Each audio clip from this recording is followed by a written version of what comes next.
Hello बच्चों, model classes में आप सभी का पुनः स्वागत है और मैं हूं भगवान लाल कुमार। आज हम कक्षा 10वीं का गणित के अध्याय 9 त्रिकोणमिति के कुछ अनुप्रयोग का अध्ययन करेंगे। इसके लिए आप समकोण त्रिभुज के बारे में पहले से परिचित हैं। आप जानते हैं कि समकोण त्रिभुज में एक कोण समकोण होता है और दो न्यून कोण होते हैं। हम अपने परिवेश आसपास की कुछ स्थितियों पर विचार करेंगे। जैसा कि आपकी किताब में दिया गया है, 3 स्थितियां हैं जिसे यहाँ दिखाया गया है। चित्र 1 है। चित्र 1 में एक मीनार से दूर एक लड़की खड़ी है, देख रहे हैं आप। यह मीनार के शिखर को देख रही है, देख रहे हैं ना। इस स्थिति में आप देखिए, मीनार के शिखर को देख रही है तो यहाँ त्रिभुज बन रहा है। देखिए यहाँ फिगर में ये समकोण त्रिभुज है, देख रहे हैं ना। इसी को यहाँ दिखाया गया है। हम दूसरी स्थिति है, एक बहुमंजिली इमारत नदी के इस पार है। नदी के उस किनारे पर एक मंदिर है। मंदिर के सीढ़ियों के नीचे गमले में गमला रखा हुआ है, उसमें फूल खिले हैं। बहुमंजिली इमारत के झरोखे से एक लड़की बैठ करके गमले में रखी फूल को देख रही है। इस स्थिति में क्या हम नदी की चौड़ाई ज्ञात कर सकते हैं? और पहली स्थिति में क्या हम मीनार की ऊंचाई ज्ञात कर सकते हैं? बिना नापे हुए, बिना उस पार गए हुए हम कैसे ज्ञात करेंगे? नदी के बिना उस पार गए हम नदी की चौड़ाई को कैसे ज्ञात कर लेंगे? नदी की चौड़ाई कैसे ज्ञात हो जाएगी? इस स्थिति में बिना मीनार पर चढ़े हुए मीनार की ऊंचाई कैसे ज्ञात हो जाएगी? और एक तीसरी स्थिति है, देखिए कि एक लड़की गुब्बारे को देखती है आकाश में उड़ती हुई। वो दौड़ करके जाती है अपनी माँ को बुलाने। माँ आती है, तब तक गुब्बारा उड़ते उड़ते बिंदु ए से बिंदु बी पर चला गया होता है, देख रहे हैं। अब क्या हम गुब्बारे की ऊंचाई, चाहे ए हो या बी हो, की ऊंचाई ज्ञात कर सकते हैं बिना नापे हुए? नापना संभव ही नहीं है। तो ऐसी स्थितियों में 3 स्थितियां हुई। हम ऊंचाई यहाँ देख रहे हैं, मीनार की ऊंचाई, यहाँ गुब्बारों की ऊंचाई, यहाँ मंदिर की चौड़ाई मतलब दूरी कैसे निकाल सकते हैं? इसके लिए हम कुछ गणितीय तकनीकों का प्रयोग करते हैं। क्या करते हैं? गणितीय तकनीकों का प्रयोग करते हैं। और वह गणितीय तकनीक त्रिकोणमिति की एक शाखा होती है। क्या होती है? त्रिकोणमिति की एक शाखा। हम गणित की एक शाखा में इसका अध्ययन करते हैं जिसका नाम त्रिकोणमिति। आप पहले से परिचित हैं त्रिकोणमिति क्या होता है। आइए हम थोड़ा सा उसको रिफ्रेश कर लेते हैं, दोहरा लेते हैं। त्रिकोणमिति में एक त्रिभुज, देख रहे हैं ना, एक त्रिभुज की भुजाओं और उनके कोणों के बीच संबंधों का अध्ययन किया जाता है। किसका? त्रिभुज है तो त्रिभुज के कोण और उनके भुजाओं के बीच संबंध, ठीक है ना।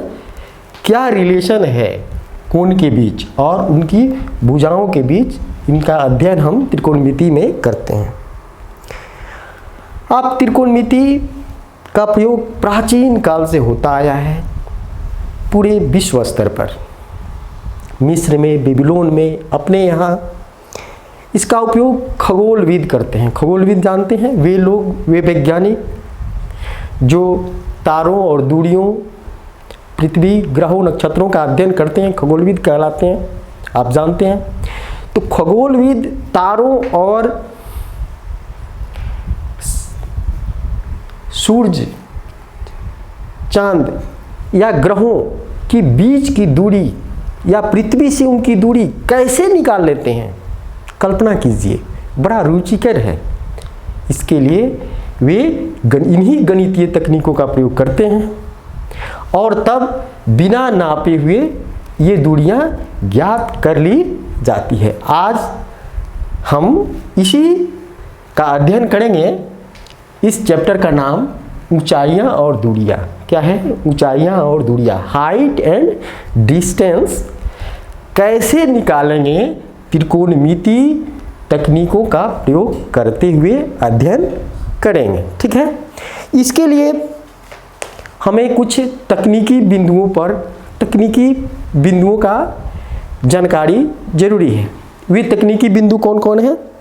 मूल बातें उनमें है, यहाँ देखिए, क्षैतिज स्तर, दृष्टि रेखा, उन्नयन कोण और अवनमन कोण के बारे में हमें जानना होगा। आइए चित्र 1 में लड़की मीनार के शिखर को देख रही है। सबसे पहले हम जो देखेगा उसको हम प्रेक्षक कहेंगे। क्या कहेंगे? ऑब्जर्वर, प्रेक्षक। यहाँ लड़की प्रेक्षक है, यहाँ भी देख रहे हैं लड़की प्रेक्षक है और यहाँ माँ प्रेक्षक है। तो प्रेक्षक की आंख कहाँ नजर हमारा होगा? प्रेक्षक की आंख पर। ठीक है, हम किसी वस्तु को आंख के सहारे ही देखते हैं, तो आंख पर नजर होगा। आंख की सीधी रेखा, समानांतर रेखा जो धरातल के समानांतर बने, धरातल के समानांतर आंख से सीधी रेखा जो बने उसको क्षैतिज रेखा कहेंगे या क्षैतिज स्तर कहेंगे।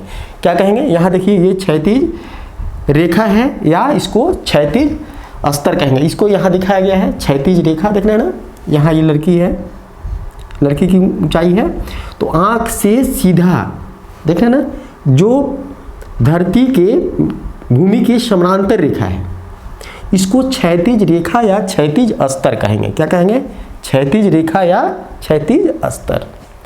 अब यहाँ लड़की को ऊपर देखना होता है, आंख ऊपर उठा रही है, देखें आंख ऊपर उठा रही है, क्षैतिज रेखा से ऊपर आंख उठा रही है। कोण यहाँ देखिए क्षैतिज रेखा के ऊपर बन रहा है, इधर से कोण को ऊपर दिखाया गया, देख रहे हैं ना। आंख को ऊपर उठाना पड़ता है क्षैतिज रेखा से ऊपर, तब वह मीनार की चोटी को देख पा रही है। देख रहे हैं ना, किस बिंदु को? मीनार की चोटी को। यह एक बिंदु होता है, ठीक है, वस्तु के एक निश्चित बिंदु को देखती है। तो जिस बिंदु को देखती है वह शिखर हो गया। तो आंख और वस्तु के शिखर के बीच, ठीक है, सीधी रेखा जो बना वह दृष्टि रेखा हुआ। ठीक है, मतलब दृष्टि रेखा आंख और देखी जाने वाली वस्तु के उस बिंदु के बीच सीधी रेखा है जो बनती है, दृष्टि रेखा कहते हैं। ठीक है, और इस कोण को क्या कहेंगे? ऊपर देख रही है तो उन्नयन कोण। ठीक है, क्या कहेंगे? उन्नयन कोण, एंगल ऑफ एलिवेशन। ठीक है, अंग्रेजी में कहते हैं उन्नयन को, एंगल ऑफ एलिवेशन, उन्नयन कोण।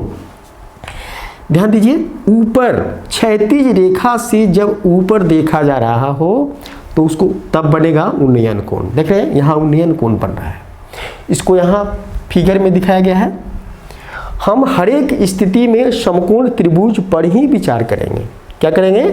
यहाँ समकोण त्रिभुज देखिए, यहाँ डॉट डॉट करके मिला दिया गया है और यहाँ इस तरह से तो यहाँ एक समकोण त्रिभुज बन रहा है, देख रहे हैं ना, यह प्रेक्षक की लंबाई है। आइए दूसरी स्थिति पर विचार करते हैं। इसमें प्रेक्षक, यहाँ लड़की बैठी हुई है चरोखे पे, तो प्रेक्षक की आंख से हमको मतलब है आँख से एकदम सीधी रेखा जो धरती के समानांतर हो, ठीक है, भूमि के समानांतर हो, ये रेखा है, तो ये क्षैतिज स्तर या क्षैतिज रेखा हुआ, ठीक है। अब यह लड़की यहाँ सीढ़ियों पर रखे हुए गमले के फूल को देख रही है ना, किस तो गमले के फूल को, बिंदु क्या है, गमला का फूल, तो गमले के फूल और लड़की की आँख के बीच सीधी रेखा जो है उसको हम दृष्टि रेखा कहेंगे, ठीक है।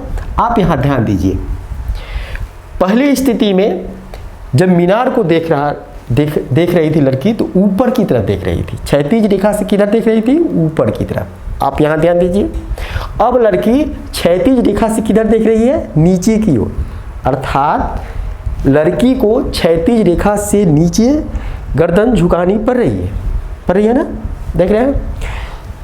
तो यह जो कोण बन रहा है यह क्षैतिज रेखा से नीचे बन रहा है, देखिए तीर का चिन्ह यहाँ ध्यान दीजिए, ऊपर से नीचे की ओर, देख रहे हैं ना, तो इसको कहेंगे अवनमन कोण। क्या कहेंगे, अवनमन कोण, ठीक है। तो अवनमन मतलब नीचे की ओर कोण बन रहा है, तो अच्छा, अवनमन कोण या उन्नयन कोण, आप देख रहे हैं कि क्षैतिज रेखा और दृष्टि रेखा के बीच का कोण होता है। क्या होता है, क्षैतिज रेखा और दृष्टि रेखा, देखिए क्षैतिज रेखा ये है, दृष्टि रेखा ये है, इसके बीच का कोण उन्नयन कोण।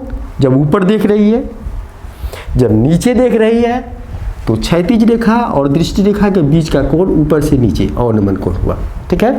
तो उन्नयन कोण या अवनमन कोण क्षैतिज रेखा और दृष्टि रेखा के बीच का कोण होता है।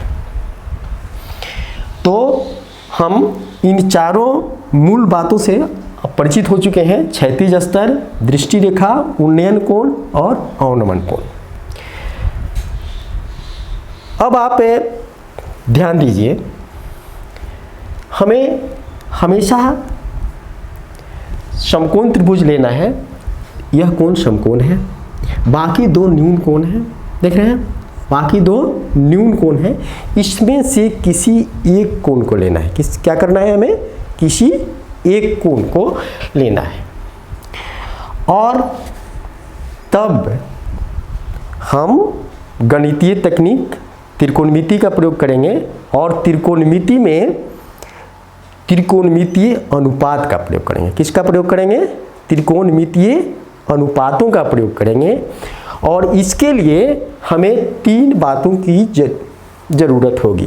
कितनी बातों की जरूरत होगी, तीन बातों की जरूरत होगी। एक,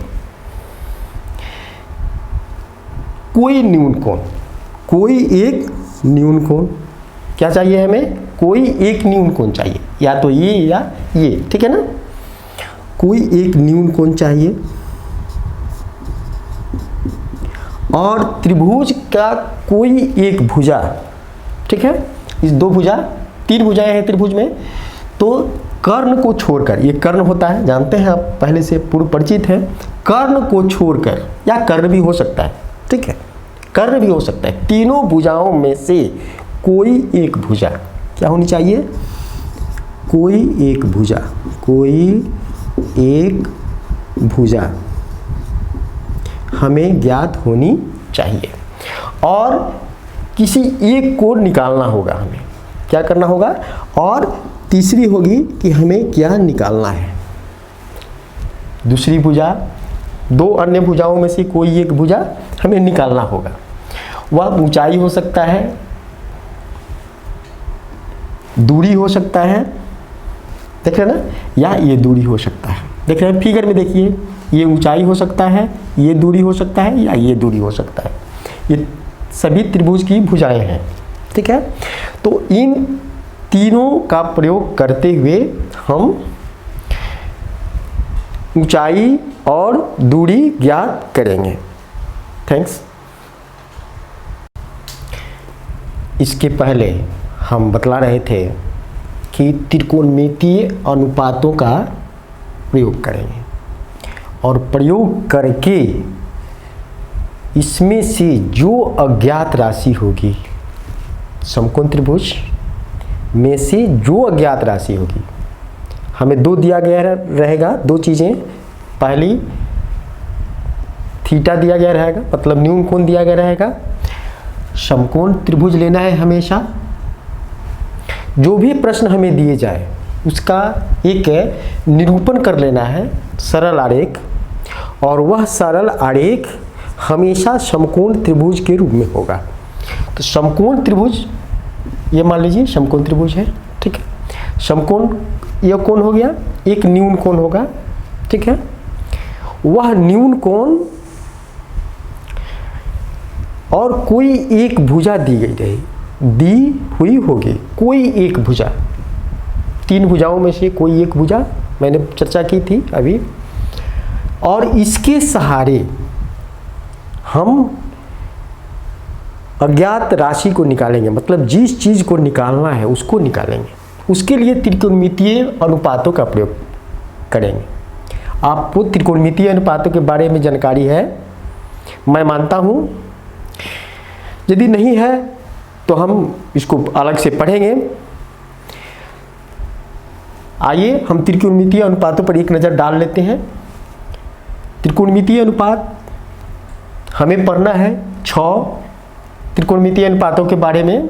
आप sine theta, cos theta, tan theta, cosec theta, sec theta और कॉट थीटा के बारे में, ठीक है। थीटा का मतलब यहाँ कोण, ये न्यून कोण, ठीक है ना। थीटा का मतलब क्या होगा, समकोण त्रिभुज का न्यून कोण। तो साइन थीटा बराबर होता है लंब बटा कर्ण, कॉस थीटा बराबर होता है आधार बटा कर्ण, और टेन थीटा बराबर होता है लंब बटा आधार, ठीक है। एक बार ध्यान से देखिए, साइन थीटा बराबर लंब बटा कर्ण, कॉस थीटा बराबर आधार बटा कर्ण, और टेन थीटा बराबर लंब बटा आधार, ठीक है। अब लंब आधार कर्ण हम जानते हैं, आप परिचित हैं। आइए हम फिर दोहरा लेते हैं। जब ये समकोण त्रिभुज है तो ये कौन समकोण है, इसके सामने की भुजा यह कर्ण होती है, इसको कर्ण कहते हैं। यह लंब होता है, यह कर्ण हो गया, ठीक है। समकोण त्रिभुज के सम्मुख जो कोण होगा वह क्या होगा, कर्ण होगा। और थीटा के सम्मुख जो कोण होगा, थीटा ये है न्यून कोण, ये लंब होगा। क्या होगा, लंब होगा। और जो नीचे होगा आधार, ये आधार होगा। एक बार इस कॉन्सेप्ट को स्पष्ट कीजिए। समकोण के सामने की भुजा कर्ण होगी, ठीक है। न्यून कोण के सम्मुख भुजा, सम्मुख माने सामने वाली भुजा को लंब कहेंगे, और तीसरी भुजा जो नीचे बचे होगा उसको आधार कहेंगे। तो ये त्रिकोणमितीय अनुपातों में साइन, कॉस और टेन का सबसे अधिक प्रयोग होता है। तो लंब बटा आधार, लंब बटा कर्ण, साइन थीटा लंब लिखेंगे बटा कर्ण लिखेंगे। भुजा को हमेशा दो बिंदुओं से इंगित करेंगे। कितने बिंदुओं से, दो बिंदुओं से। जैसे हमें कर्ण लिखना हो ना, तो हम ए सी लिख सकते हैं या सी ए लिख सकते हैं। लंब को लिखना हो तो ए बी लिख सकते हैं या बी ए लिख सकते हैं, किधर से भी लिख सकते हैं आप, चाहे जैसा चाहें, ए बी या बी सी। प्रायः अल्फ़ाबेट के अनुसार ही लिखते हैं, ए बी लिखेंगे और इसको बी सी लिखेंगे, ठीक है, आधार को। तो हम किसका प्रयोग करेंगे, ठीक है। अब एक उदाहरण लेते हैं कि किसका प्रयोग करेंगे इसमें से। अब हम देखेंगे कि थीटा तो सब में रहेगा।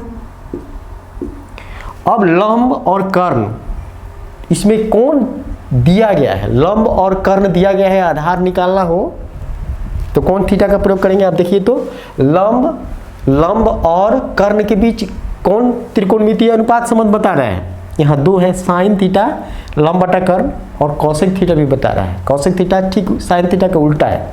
तो किसी एक को हम साइन थीटा को लेंगे, इधर वाले को छोड़ देंगे, ठीक है। आसानी के लिए आप कर सकते हैं, साइन थीटा का प्रयोग करेंगे। यहां देखिए इस पे लंब और आधार मिरार की इस कुछ प्रश्न में ये निकालना है और यह दिया गया है। आइए इस प्रश्न पर आ जाते हैं सीधा। उदाहरण एक आपकी किताब में है, उसी को हम लेकर के स्पष्ट करेंगे। उदाहरण है कि धरती पर एक मीनार ऊर्ध्वाधर खड़ी है। हम मीनार ए बी को मान लेते हैं, ए बी मीनार लिखा गया है, आरेख बना दिए हैं। धरती के एक बिंदु से, धरती का एक बिंदु सी ले लिया है हम, मीनार के पाद बिंदु मतलब नीचे वाला बिंदु, ठीक है, के बीच की दूरी कितना है 15 मीटर। यहाँ देखिए फिगर में, आरेख में देखिए, मीनार के शिखर का उन्नयन कोण, यहाँ ये उन्नयन कोण है, हम लोगों ने उन्नयन अवनमन कोण पढ़ा था ना, तो ये उन्नयन कोण है 60 डिग्री। मीनार की ऊंचाई निकालनी है, मतलब ए बी निकालना है हमें। यहाँ लिख दिया गया है ए बी बराबर मीनार की ऊंचाई, किस में, समकोण त्रिभुज ए बी सी में, ठीक है, लिखेंगे इसको। ए बी बराबर मीनार, कोण क्या है इसको लिख दिया। बी सी क्या है, बी सी देखिए पाद बिंदु से सी बिंदु के बीच की दूरी कितना है, प्रश्न में दिया गया है 15 मीटर, 15 मीटर लिख दिया। कोण ए सी बी या बी सी ए, आप जैसे चाहे लिख सकते हैं, 60 डिग्री है, 60 डिग्री है। यह थीटा हो गया, क्या हो गया, थीटा। न्यून कोण जो होगा वह थीटा होगा। अब किसका प्रयोग करेंगे, हमें दिया गया है कौन चीज़ निकालना है, लंब निकालना है, और आधार दिया गया है और थीटा दिया गया है, यही ना, लंब आधार और थीटा के बीच कौन सा त्रिकोणमितीय अनुपात संबंध बता रहा है। आप यहाँ देखिए टेन थीटा में देखिए, लंब आधार और थीटा के बीच संबंध बता रहा है। कॉट थीटा में भी देखिए लंब आधार और थीटा के बीच संबंध बता रहे हैं। तो इन दोनों में से किसी एक का प्रयोग कर सकते हैं। सुविधा के लिए हम टेन थीटा इधर वाला का प्रयोग करेंगे, सभी इधर वाले का, ठीक है ना, सुविधा के लिए कर सकते हैं दोनों। तो टेन थीटा का हमने प्रयोग किया ना, टेन 60 डिग्री बराबर लंब बटा आधार, देखिए लंब बटा आधार, टेन 60 डिग्री, लंब कितना है ए बी और आधार कितना है बी सी, लिख दिया हमने।